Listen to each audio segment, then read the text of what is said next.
Greetings, everyone, and welcome to the conversation series on mediation created with the aim and vision to promote mediation in the world around us and to talk about mediation from the perspective of common person. Well, today we are going to talk about ADR and we are also going to talk about why ADR is necessary. From the perspective of a common person, what is it that ADR is making so much popularity, so much noise in the world around us? Let me just start by sharing a small PPT that I have made, and we can discuss things when we understand conflict. Because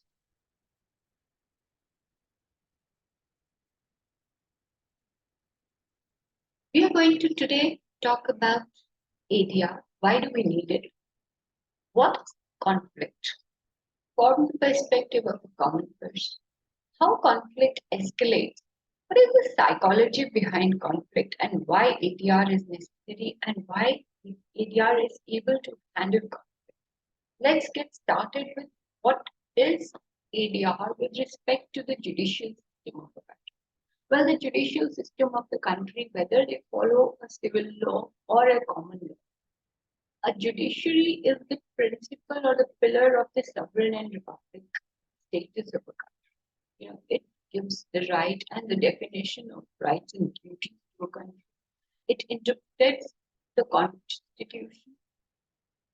Decisions on the violation of rights against the larger section of the society. That means which is affecting the larger population of the society.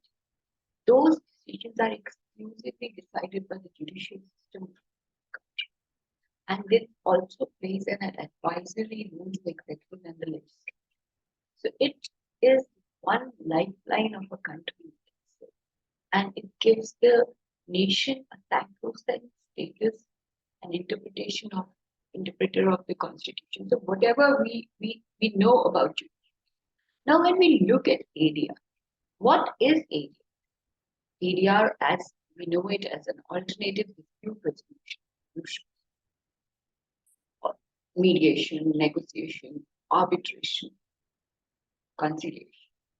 All they derive the authority from the legal system or from the judiciary. They are the procedure to settle disputes by means other than litigation. But one thing is definitely there, they cannot and should not be to be, and understood as an alternative to the judicial system. So ADR can only play a supplementary role to the main judicial. It can never be a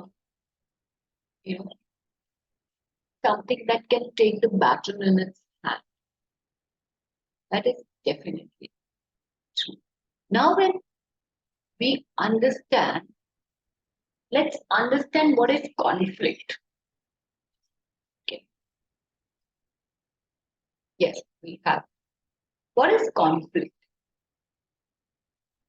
In very simple words, it's two people disagreeing, opposing ideas, resulting in an antagonistic, hostile state of affairs, difference of opinion, conflicting interests, clashing of thoughts, ideas, emotions, feelings. All this, can be. So broadly classified conflicts can be interpersonal between two individuals, intra-group between individuals, from a group within a group or team, intergroup conflict among different groups or teams within an organization, intrapersonal. This conflict is very important because it arises within a person. It is the most influential conflict faced by everyone. It is a challenge of bias, perceptions, prejudice, which we invariably breed in us, and we have to always this type of a conflict is very important, and this is what ADR often handles. But I reserve my comments right now on this because when we'll be talking about conflict later on and the role of ADR, we'll understand. Now, what can be the causes of conflict? Let's understand from the perspective of a common person. What are the causes? Economic causes. Their resources are less. Everybody wants to get a fair share of these resources. A simple conflict in a parking lot for a parking space. A conflict where uh, water resources sharing between the states. All these are examples of conflicts of economic nature because where resources have to be divided, whether it is a small parking lot, uh, parking space in a parking lot, or it is as big as the territory between two countries. All this comes within the economic concept. What about value conflict? This is a different conflict with respect to the perception and ideologies that people get. Let's take an example. Somebody can have a conflict that women, especially let's not name the countries, but there are some countries which feel that women should not be studying, and there is a huge conflict for that. That people feel that women should not be, they should be doing household work, they should not be studying, they should not be working. That's a value conflict. And women, a group of women or a whole race of women are trying to establish or their rights vis-a-vis the ideologies of the people who really feel that they should not have. So that's a value conflict where resources are not the issue, but values, perceptions, ideologies, thought process is the issue. When we talk about the third kind of a conflict, which is the power conflict, the direct result of intention to wield maximum influence on the social system. Here, the conflict is not about resources or values. It is about the power that one can generate on a larger number of people. So this conflict can be between individuals, in an office. You're trying to establish your boss or people of two similar departments trying to establish their supremacy, a neighborhood, again, or even in nation. The recent example of two countries fighting for the territory or more power or more economic reasons, whatever could be the reason, the power conflict is. Can we think of other conflict causes, economic value or power or clashes? Let's go towards understanding the dimension of the conflict. What is the basis of the conflict? How the conflict escalates? What are the beliefs and attitudes about conflict that can transform the result? Because when we will understand this, we will understand the need for the ADR. Let's understand the conflict core. Well, the conflict core is where does the conflict start? What is the starting point? When we see in any human relationship, human dignity is the core of everything. So when there is, which for human dignity, we need the physical safety, the personal reputation, professional worth in workplace, financial security, the social status, the psychological needs of a person, the emotional needs also. Now, when there is a threat to these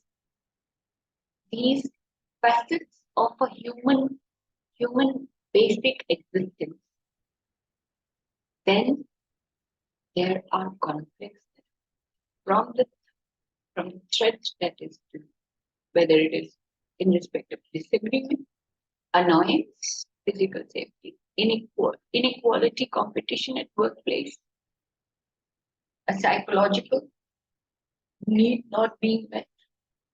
So when threat exists to the human dignity at the basic core level because of some or the other reason, then the conflict that becomes a conflict code, the starting point of conflict. Now, how conflict escalates?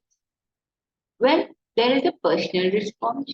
When stress or conflict provokes stronger feelings of hostility, vengeance, anger, desperation, then individuals, look towards their community for validation and understanding, or their feelings or their emotions, who can support them, basically a support. And in the community, when we see the community, the society offers quite often as an, it acts as an extended family. The personal responses soon escalate to become community issues or even organizational or large group issues. The solution could be different in different cultural societies. That's how we talk about different cultural diversity in culture happening. So why this community response and what happens? Basically, even if we see a dispute between, say, a husband and a wife, both of them try to get support from their outer family, the extended family. The dispute goes to the the larger periphery, and then you know with the families, a lot of people get involved. When I see in the workplace, if two employees fighting, they try to get support from their friends. So that's a community response, and that affects. Now the spiral effect of the conflict. What happens? How the initial tension starts to build up and it becomes such a big issue. Well, as we have seen the personal response of a person, and there's the community response. When the community is also not able to handle the conflict, laws get and disputes become a public thing. And when what could have been decided by two people, what starts between two people or three people or a group of people, it soon escalates into a spiral effect, and it becomes a public legal advice, need for the law, because obviously something goes wrong and it's now beyond the capacity of two people handling or three people or a group of them handling it together.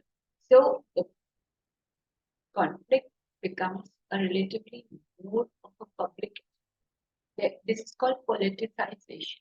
Let's take an example of uh, music, loud music at night. What happens is two neighbors are fighting about loud music at night. Suddenly, it happens that uh, things will go. They try to resolve. Obviously, there's anger, and then the society gets involved. Their whole building gets involved. The stakes become higher. More people are involved, and now the conflict doesn't only remain within the music part. Some some political agenda does come up when two groups are formed. There it's not the music only that will be discussed. It's their own personal feelings against each other. The authorities develop positions, and they gather allies. Conflicts spreads beyond the control of the original partner. Now it becomes a more of a challenge. Let's understand how, the larger picture of the conflict is. There's a human dignity, the core between care. There is physical safety, professional work, the financial safety, the psychological needs, disagreements getting, there's a threat to these. And now the threat moves from personal response to community responses here. The community tries to intervene. It becomes legal aspects get involved if the community is not being able to, because there comes a lot of people, a lot of egos, a lot of uh, advisors, a lot of things get involved. Now, with the conflict, when laws get involved, conflict becomes a public problem. Now it's beyond these two, these two, this becomes here, and now it's beyond this control. Conflicts emerge, what emerged as a threat to basic human needs and dignity, and now it becomes public agenda, a public property, a news headline. That's how conflicts become bigger. Let's try and understand, is conflict really negative? Is it really bad? This is a log of wood, it's lying rotting and awaiting its decay. Obviously, the wood is going to decay. Conflict, this could be one of the outcomes of the log after careful human intervention. It's very simple. Do we allow our relationships to get rotten, or we work to them on them to create meaningful life? Because conflict is not bad. It's not conflict aspect is not bad. The reactions to it that lead to something that turns out in well. Let's try and understand, because clashing of ideas is definitely a growth, a perspective of growth, evolution. They cannot be seen to be having always a negative, have to be understood as, it's how we deal with the conflict that it becomes bad, not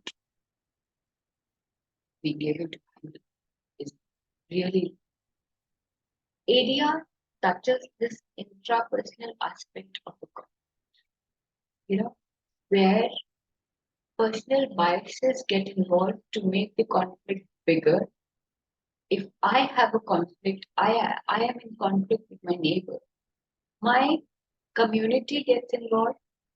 There are allies taking place. There are two groups formed, and the groups, they are going to have some or the other personal biases, perceptions, opinions, and these opinions get tagged along with the person. And that's where the problem. That's where we have to understand that this whole thing becomes personal response, becomes a public property when there are biases involved. This is where ADR helps. This is where back to ADR. Why do we need ADR and at what stage? Simply put, not all disputes need to go to the court because it's just a dispute. Disputes not against the larger section of the society, but between two people or two community, two groups, which does not affect the larger section of the society. They do not need to go to the court. Where dispute does not involve the need for interpretation or legal status of the party, where it is very clear, it is a misunderstanding, it is a dispute where two people can actually sit or two groups can actually sit down, not where disputes are not intending to create a legal right or affecting large section. And at what stage do we need ADR? We definitely need ADR. The sooner the better. Because when the personal perceptions, the intrapersonal conflicts that is within ourselves, there are so many biases that get involved, then it's very difficult to de-escalate. When the laws get involved, the society gets involved. At that time also, it's ADR can handle, but then it becomes difficult to handle because a lot of people, a lot of states are being involved at that time.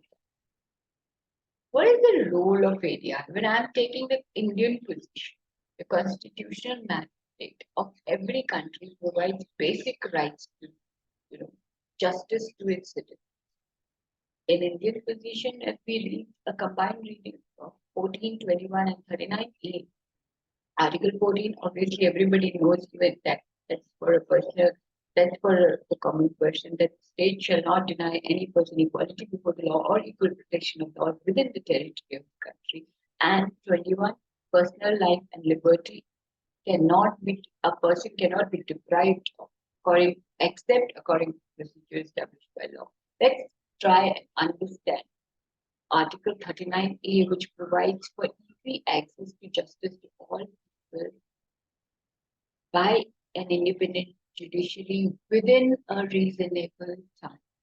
Furthermore, it has been decided, it has been considered as the most important duty of the welfare state to provide judicial and non-judicial dispute resolution to which all citizens have equal access for resolution and equal and their legal disputes and enforcement in the of their fundamental and legal. This has been by and large given effect to by the Parliament, also by the Law Commission. ADR mechanisms have been recognized and are spoken by the judiciary also to ensure that judiciary may be met, justice may be met to the community. Section 89 of the Civil Procedure Code talks about, and there is a very important case of the Supreme Court in Acons Infrastructure versus Cherry Barclay Construction Company Private Limited, where illustrative list of categories of cases suitable for ADR was given. And it was further reiterated that these cases are of suitable and unsuitable categories, not an exhaustive or rigid list. That means judiciary clearly spoke about ADR and how does ADR help in the role of first of all, in treating or addressing the core issues, because there is a proactive approach. Value is added through the thought process, taking the people from away from their biases, trying to give a logical perception, trying to help them take a logical and informed decision. Legislation is generally a retributive action based on the right and wrong, where ADR is future-focused approach, understanding rather than based on the provider, there is a peaceful way to resolve dispute by addressing the core issue or the basic dispute. And it aims to preserve the relationship. That is why ADR is catching so much of importance around the world. What is the psychological aspect? When we talk about conflict, when we talk about fights, conflicts, disagreement, there always is a fear of the consequence that affects the response to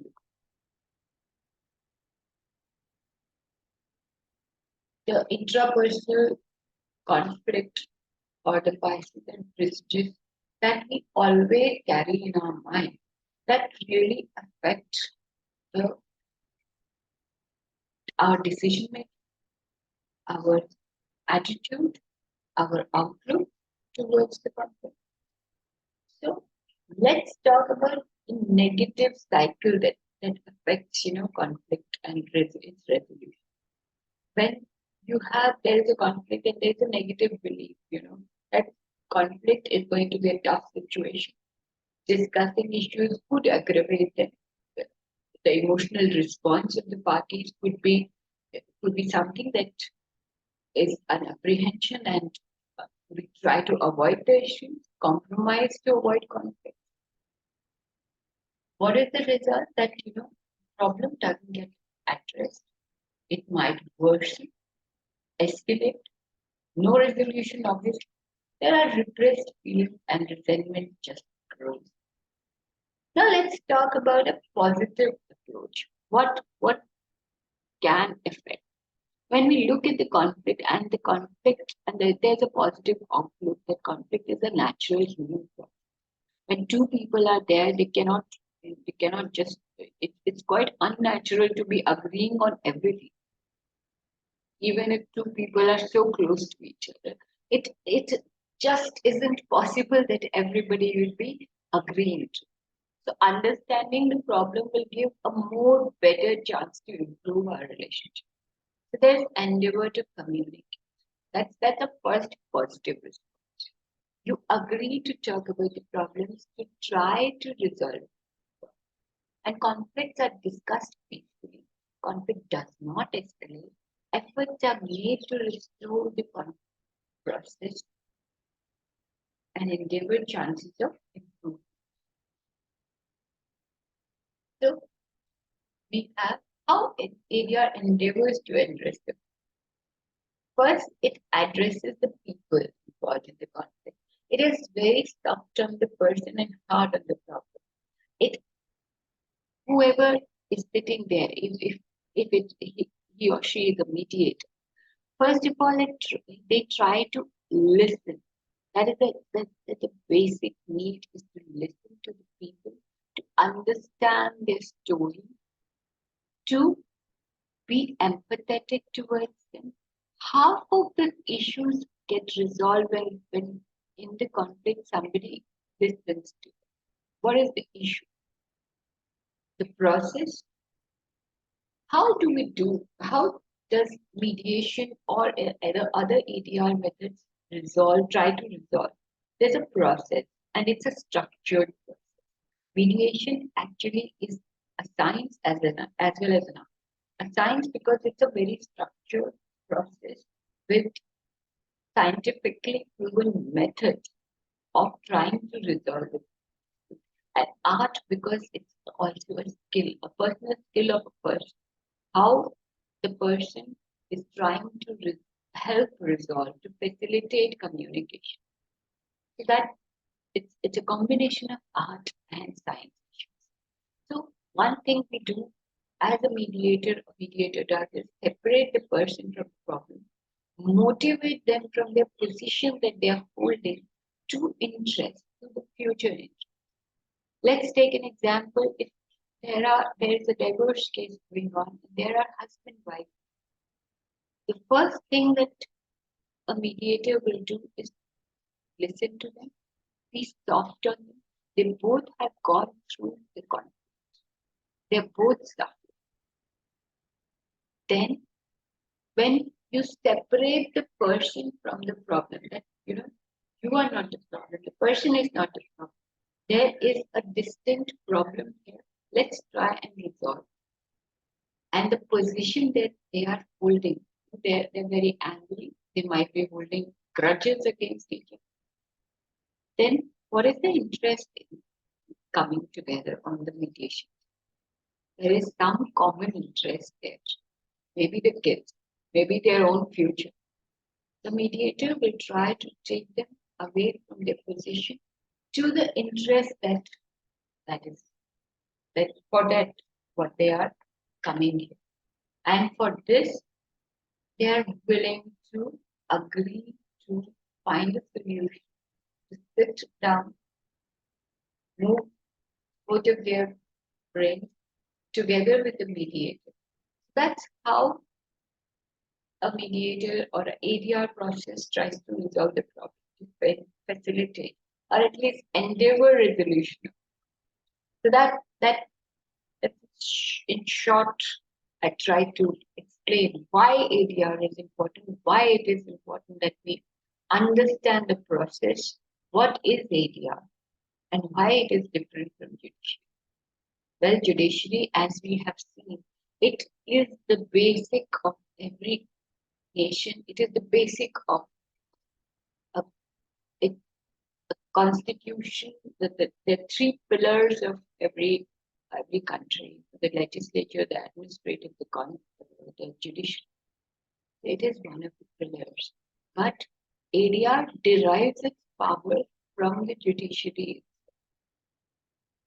It cannot take the baton in itself.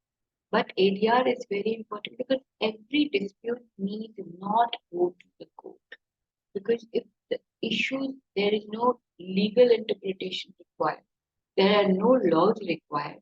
There is just a conflict, a simple misunderstanding, a disagreement, fight, fine.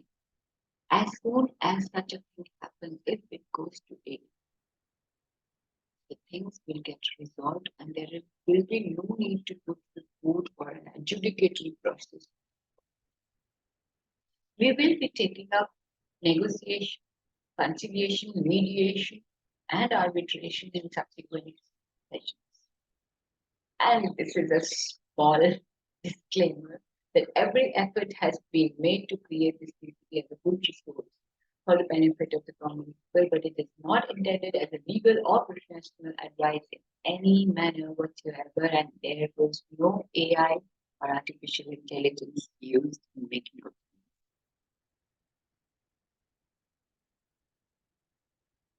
So that is,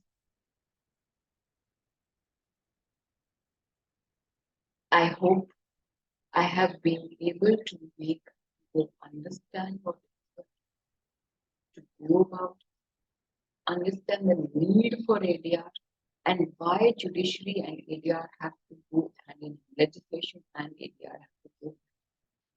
Because for every country, it is important that laws are there and laws are accepted, laws are adhered to, but not every dispute needs to go.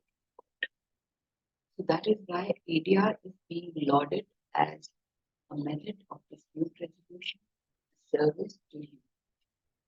Thank you so much.